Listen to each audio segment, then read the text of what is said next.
Welcome back to the channel. Have you ever wondered if your small acts of kindness really matter? Have you ever felt that in a world driven by big achievements and loud declarations, your quiet generosity is barely a drop in the ocean? In today's video, we'll explore something both deeply human and powerfully spiritual, how every act of genuine kindness, no matter how small, can accumulate like streams merging into a great ocean of blessings. We are going to talk about why your silent efforts matter more than you think, how unseen good deeds build invisible bridges to fortune, and why the person who gives without seeking returns often receives the greatest rewards.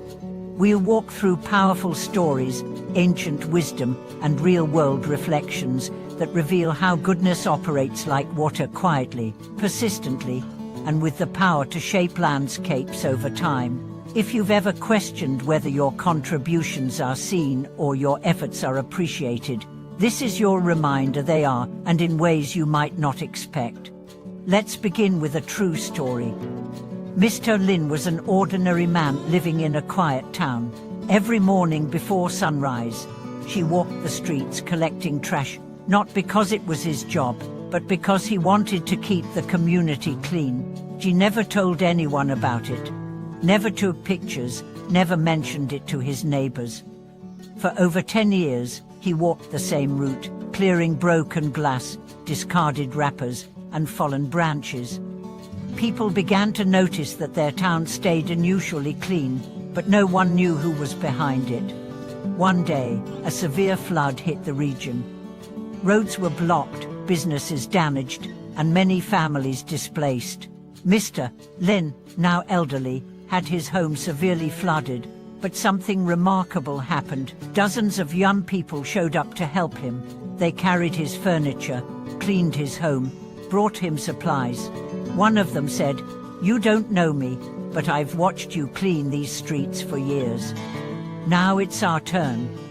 Mr. Lin cried that day, not because of the flood, but because he realized that his silent acts of kindness had not gone unnoticed. His stream of goodness had returned to him as a river of help.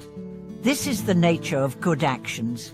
They operate on a spiritual economy that doesn't work on the timelines or rules of the physical world. You may plant a seed today and not see the bloom for years, but plant it anyway. The universe keeps a perfect accounting of invisible good. There's a reason so many ancient texts across cultures emphasize this idea. In the Tai Ching, it is said, "A family that accumulates good is sure to have blessings that will last for generations." In Buddhist teachings, the concept of the field of blessings encourages people to see every kind act as a seed in a field, growing quietly under the surface until it one day yields a harvest beyond imagination. Modern psychology backs this up.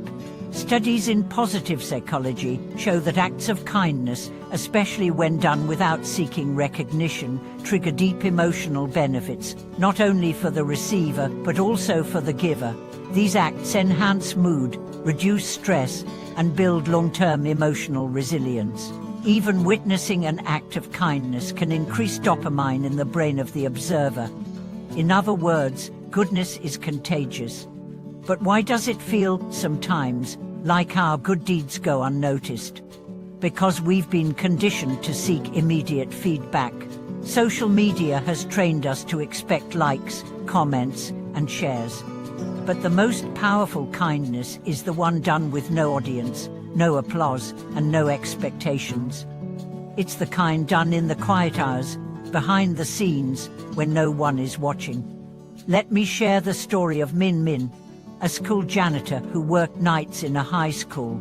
Every evening after students and teachers left, she would not only clean the rooms but also tidy up the desks, realign the books, and even leave motivational notes for students she saw struggling. She never signed them. She just wrote words like, "You are doing great," or "Don't give up today." Years later, one of those students, now a renowned author, returned to the school to speak at an event. He asked the principal, "Who used to leave those notes?" No one knew, but he insisted they had changed his life. He had been on the brink of dropping out, thinking he wasn't smart enough.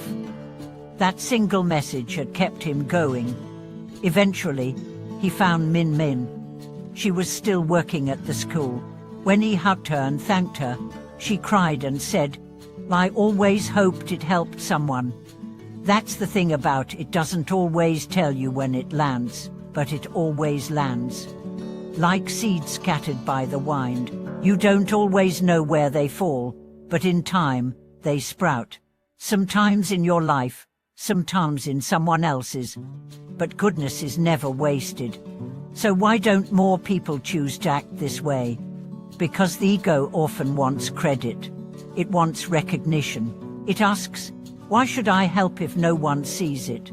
But true doesn't care who's watching. It comes from a place of fullness, not emptiness. It comes from people who are rich in spirit, who give because they are connected to the larger flow of life. There's an old Zen saying, when the water is clear, the fish appear. When your heart is clear and your intentions pure, what needs to flow to you will find you. You don't have to force it. You just need to keep your water clean, your motives pure, your actions kind, your thoughts honest. Let's think about how shows up in daily life. It's not always grand. Sometimes it's holding the elevator for someone who's running late.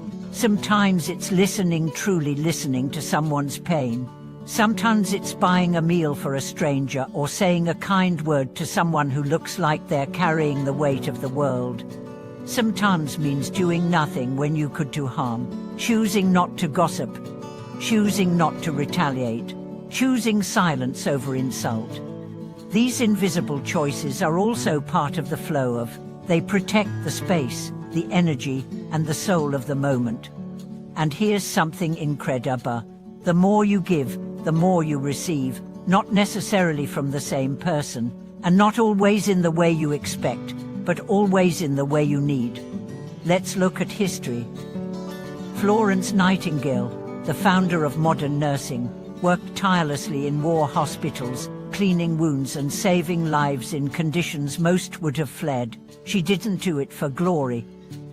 In fact, many of her efforts went unrecognized for years, but today, her name stands for compassion. Her has become a legacy. Or think of Jonas Salk, who developed the polio vaccine and chose not to patent it. He asked, could you patent the sun? He gave his invention to humanity, and because of that, millions of lives were saved. His wasn't shouted from the rooftops, it was quietly written into the history of humanity. Even in nature, we see this pattern. The tree does not eat its own fruit. The river does not drink its own water. They give freely, consistently, and without demand. And in that giving, they sustain life. So if you're someone who's been giving quietly, donating, helping, loving, listening, serving without recognition, please know this, you are doing holy work. You are part of a quiet, sacred army that holds up the world. And if you've been hesitating, waiting for the right moment, wondering if it's worth it, questioning whether your small acts matter, this is your sign. Start now. Start where you are. Let your flow like water. It doesn't have to be loud, it just has to be real. Thank you for watching this video. I hope this message inspires you to keep your heart open, your hands giving, and your spirit strong. Share your stories in the comments below. I'd love to hear about the small ripples you've sent into the world. Don't forget to like, subscribe, and turn on notifications for more uplifting content. I'll see you in the next video.